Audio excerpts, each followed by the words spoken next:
After 9 years in the top job, the Victorian Premier's shock resignation today was short and sweet, telling the country when it's time, it's time. And at 5 p.m. tomorrow, Daniel Andrews will walk away, a Premier who was no stranger to controversy. 9 years, 3,218 days as the Premier of Victoria. And today at 1:30 p.m, it took just 28 minutes for Daniel Andrews to call it a day.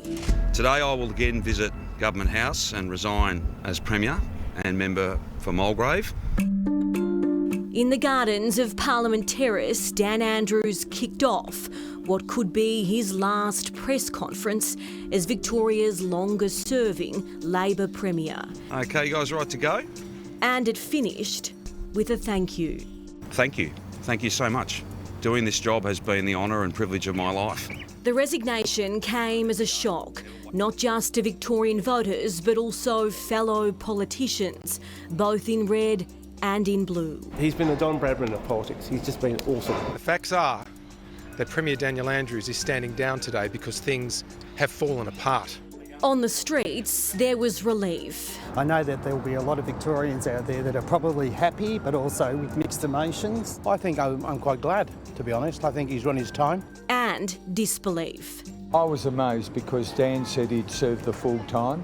It's only been 10 months. I like a lot of things saying what's coming up.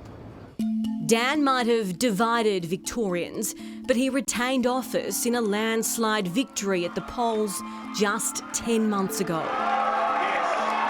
Elected as the state's 48th Premier at just 42 years old in 2014, Andrews would go on to be re-elected again and again.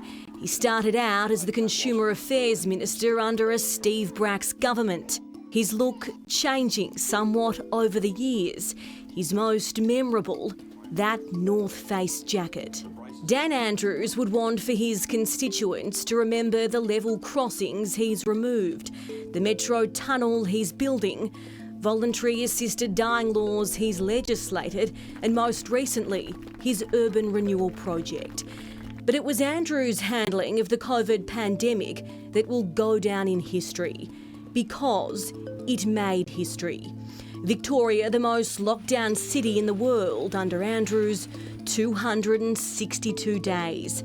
Topped off with a hotel quarantine inquiry and a cabinet walking out on him. Jenny Mikakos resigned this morning. Victorian Liberal leader John Pesutto.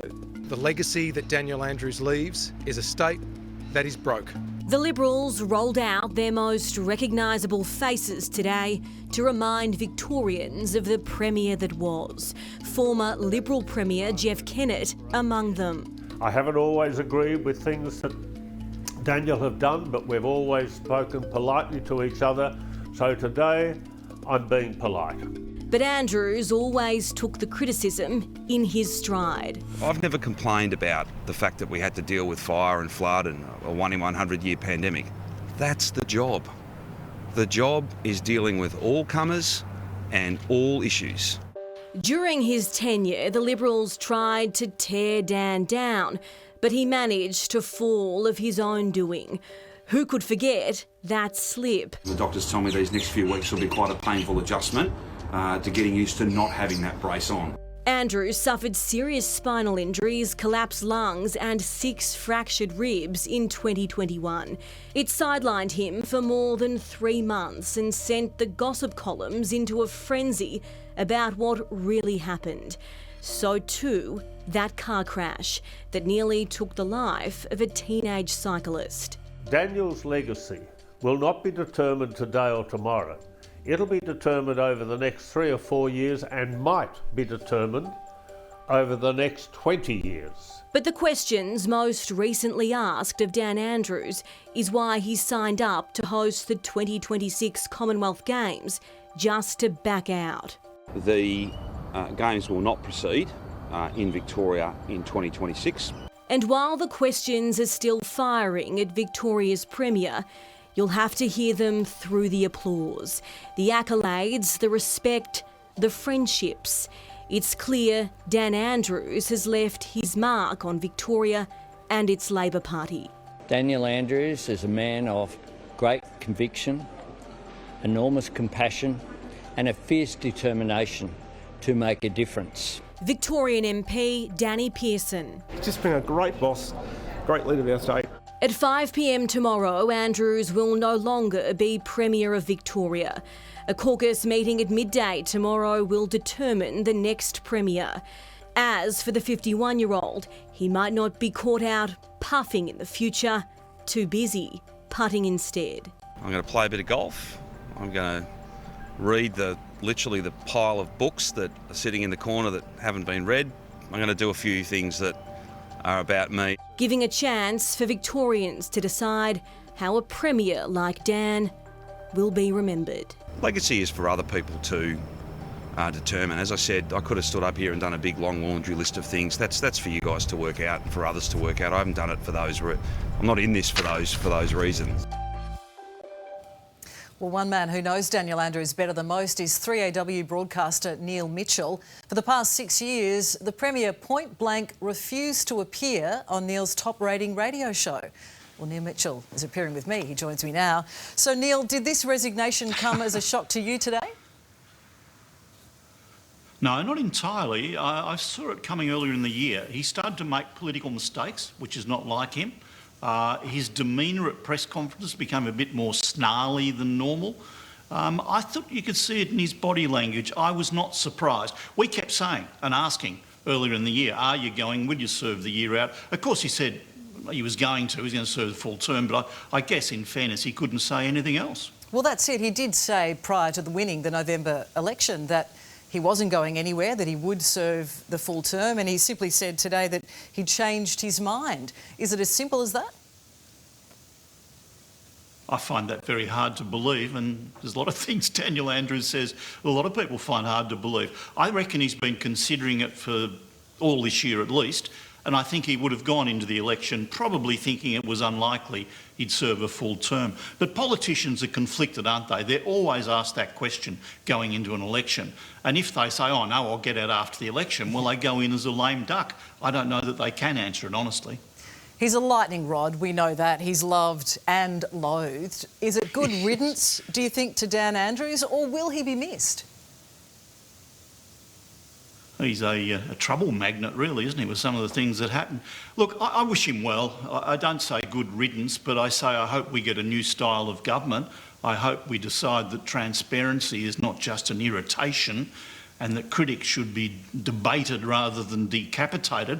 I hope that we see a whole new era of integrity in government, because Daniel Andrews and his style has been very autocratic. He's undermined the democratic process and the Westminster system, and along the way has really trashed any level of transparency or accountability in Victoria. It's not just me saying that. Various integrity officers have said similar. And he polarises opinion not just in Victoria but around the country. He was one of the last remaining COVID leaders, apart from those in Queensland and the ACT. Do you think it'll be those harsh COVID lockdowns that saw him labelled Dictator Dan that he will be most remembered for? I suspect so, at least in the short term. I hope one day we get the sort of COVID inquiry that the Prime Minister's avoiding, which is protecting Daniel. But don't forget, we had these massive lockdowns. At one stage he was mocking New South Wales for being too soft, but New South Wales has got, what, about 1 million extra people and had fewer deaths.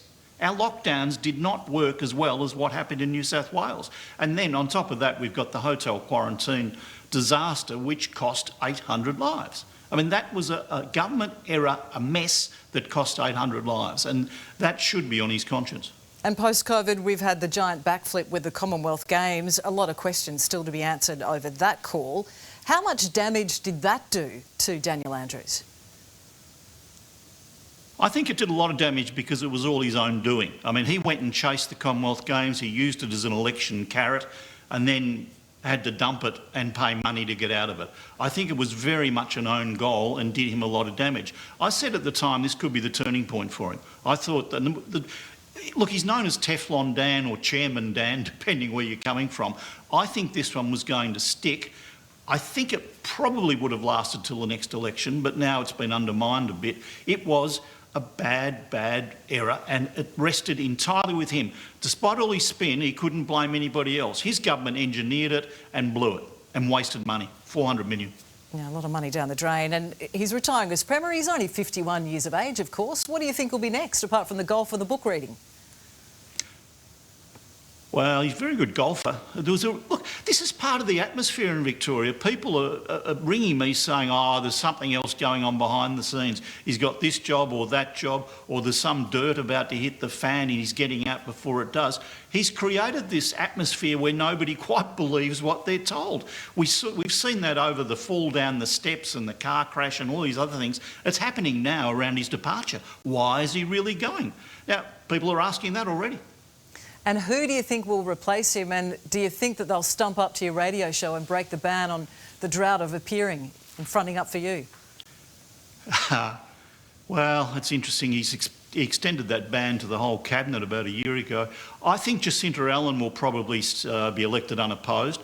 She's 50. She's just turned 50. She's been in Parliament half her life. She certainly used to talk to me. We used to have some good fun debates and on a very professional basis. She's a different style, and I hope she brings a different style to Victoria. We need it, not to talk to me or my audience. We need the integrity, the transparency, the honesty, credibility back in government. And we'll find out tomorrow, and at 5 p.m. tomorrow, it'll all be over for Daniel Andrews. Neil Mitchell, thanks so much for joining us. Thanks, Deb.